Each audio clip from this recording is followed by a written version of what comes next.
வணக்கம் நேயர்களே.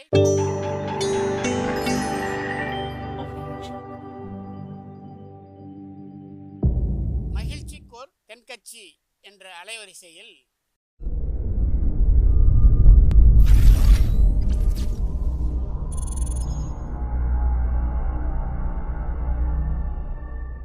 சிரிப்போம், சிந்திப்போம், செயல்படுவோம் என்ற தொடர் நிகழ்ச்சி தினமும் காலை 8 மணிக்கு யூடியூப் அலைவரிசையில் ஒளிபரப்பாகும் என்பதை மகிழ்ச்சியோடு தெரிவித்துக் கொள்கிறோம்.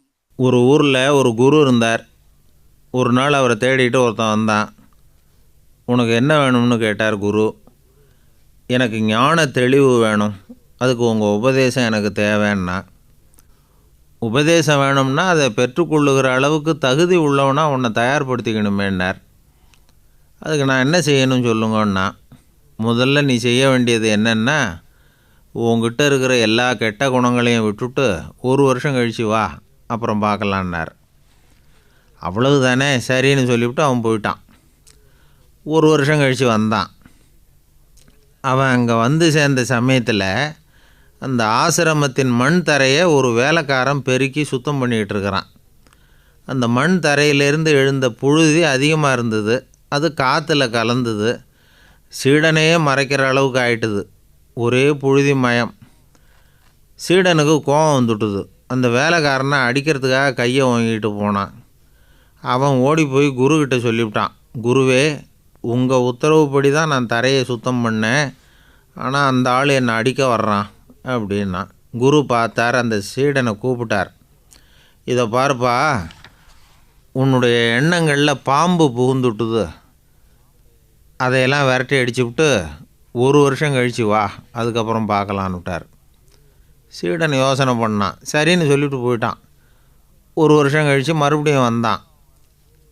இப்போ அவன் வர்ற சமயத்தில் அந்த வேலைக்காரன் என்ன பண்ணான் தெரியுமா? குரு கட்டளைப்படி தரையை பெருக்கினான். அப்புறம் அந்த புழுதியை எடுத்து வேணும்னே அந்த சீடன் மேலே தூவினான். அவ்வளவுதான். சீடனுக்கு மகா கோபம் வந்துட்டுது. அந்த வேலைக்காரனை பிடிச்சி கண்ணாபின்னான்னு திட்டிவிட்டான். வேலைக்காரன் குருக்கிட்ட ஓடனான். ஐயா, அந்த ஆள் வாய்க்கு வந்தபடியெல்லாம் திட்டுறான் அப்படின்னா.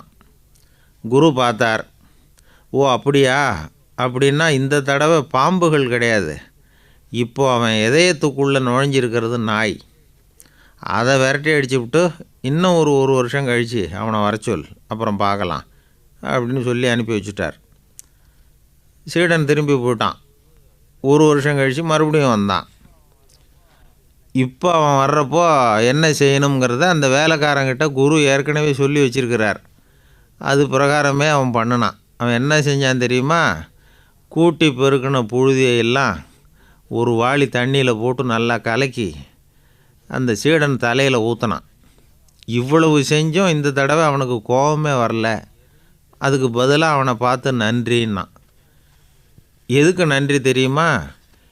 எதையும் சகிச்சுக்கிட்டு அமைதியாக இருக்கும் குணத்தை கற்றுக்கொள்வதற்கு உதவியாக இருந்ததுக்காக அந்த வேலைக்காரனுக்கு நன்றி. இதை கேள்விப்பட்ட உடனே அந்த குரு ஓடி வந்தார்.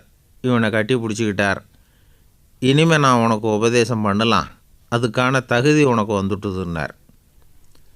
இதிலேருந்து என்ன தெரியுது? ஒருத்தர்கிட்ட உபதேசம் வாங்கணும்னா கூட அதுக்குன்னு ஒரு தகுதி நமக்கு தேவைப்படுது. சகிப்புத்தன்மை ஒவ்வொரு மனிதனுக்கும் தேவை தான். இந்த காலத்தில் ஒரு குரு, அவரை தேடி ஒருத்தன் வந்தான்.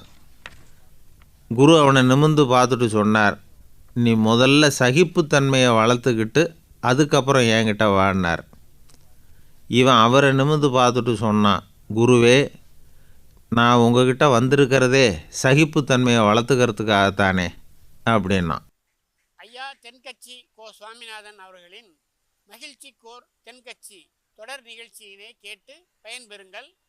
நிகழ்ச்சியினை பிடித்திருந்தால் உங்களுக்கு கமெண்ட் பாக்ஸில் உங்கள் கமெண்ட்டுகளை பதிவு செய்யுங்கள், ஷேர் செய்யுங்கள், லைக் செய்யுங்கள், கண்டிப்பாக சப்ஸ்கிரைப் செய்யுங்கள். நன்றி, வணக்கம்.